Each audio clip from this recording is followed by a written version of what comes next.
Hey guys, it's Austin Doctor, and as I said, these reviews, well, Island's going to be coming out very late on Sundays, and I'll have the Master Ragnarok, which starts next weekend. They'll be on Monday, basically. But, The Island, this is the first episode, and I hope you guys, really do enjoy the new background, even though you're not really supposed to be paying attention to the background, more listening to what I'm saying, because that's what I intend with my videos. But, yeah, The Island, and this is going to be my first impressions, but I'm going to do the review first. So we see that the main character kind of washes up on the shore. He's just there, and then we see our first look at Karen, which is her. And quite honest, she is my favorite so far because she's hilarious.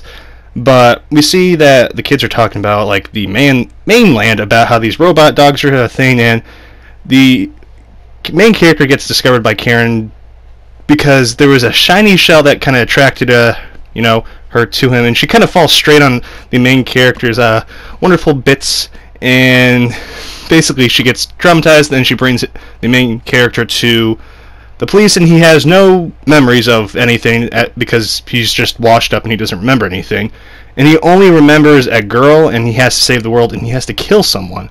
And we see a flashback of Karen, and the main character apparently is around 20 years old. That's what the officer said. And we see that the main character is getting expelled from the island because the people on the island are very protective of their own culture, which is kind of a testament to certain cultures, I guess. That's their point of view on how sometimes Japan can be with them. But they sometimes put this stuff in animes, and I find it quite intriguing. But we see that Karen goes missing as, the main character is going to get kicked off. And the main character literally finds Karen within a couple of seconds, and she's in a cabinet sleeping.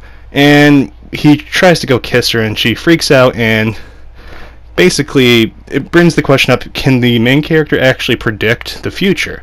And we see that Karen's father is the mayor of the island, and he has a weird obsession with Karen, and the main character kind of takes his chance to run away and walk around the beach, and he falls asleep and has another flashback, and he wakes up to a girl singing, and the girl turns out to be Renee, and she kind of helps him remember stuff, apparently, because he remembered his main name. Well, his name is Setsuna, and I don't like that name because of White Album. But anyways, we see that Renee kind of covers for Setsuna with the officer, and Renee is like a part of this richest family on the island, and I thought this was just a joke. I thought she was just joking with him, but we see Setsuna say he's a time traveler, and she claims to be one too, and it's just, she washed up on the island a while ago, and it brings the question, people that washed up on the island, they're part of some time traveling thing, and we see that Setsuna is pushed to be a butler. We see Karen kind of start to cry for some reason, then we have Setsuna have a flashback about how he has to kill Setsuna, and I'm just like, what? What's going on? And we see Renee kind of watch Setsuna as he fell asleep, and she kind of plays the Tsunade role pretty well. She's like, no, I wasn't watching you to do that. And we finally meet Sarah. Sarah is the Shrine Maiden, and she takes basically Setsuna away from Renee, and Renee doesn't really go after her and him for some reason. We find out later on, but we see that Sarah lives in a library, which is kind of funny for, a Shrine Maiden. And Setsuna has a flashback of Sarah being older, and he kind of makes fun of Sarah's breast size, and I was like, oh, okay. Then we hear about Renee's disappearance 5 years ago. Sorry about that, but it brings the question up of what's going on. Then we have the cutback to how the storm brought the island and a mystery to it.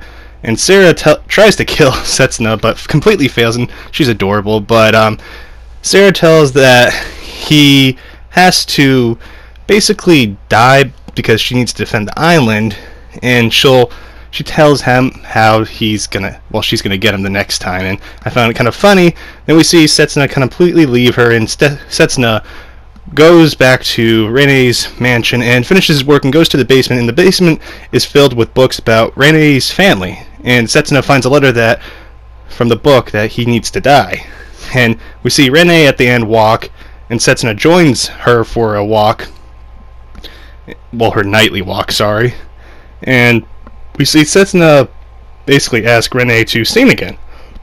So out of nowhere, Setsuna starts to cry, and so does Renee, and it brings the question up, does her singing bring back memories? That's why they're crying. And a flashback happens again to Sarah saying to Setsuna to save the world, and we get the question of, well, we get the answer before why she didn't go after, Sarah and Setsuna, Rene, is because if she touches light, she dies, and it's starting to come into this mysterious thing. But all in all, this anime is quite interesting. The animation is beyond beautiful, honestly, and I can't wait for more of it, and this kind of helps. This is another anime I can do theories about, because it was a video game. I did a little research on it, and honestly, everything how it's set up for the first episode kind of explained enough to continue on, but I'm very curious to figure out what the mystery of the island is, as many people are too. But anyways, guys, this was my review, my first impressions. I really can't wait for more. What's your opinion? Do you like the first episode? Are you going to keep watching this anime? If you are, let me know. But as always, guys, have a wonderful day, and I will see you until the next time. Peace.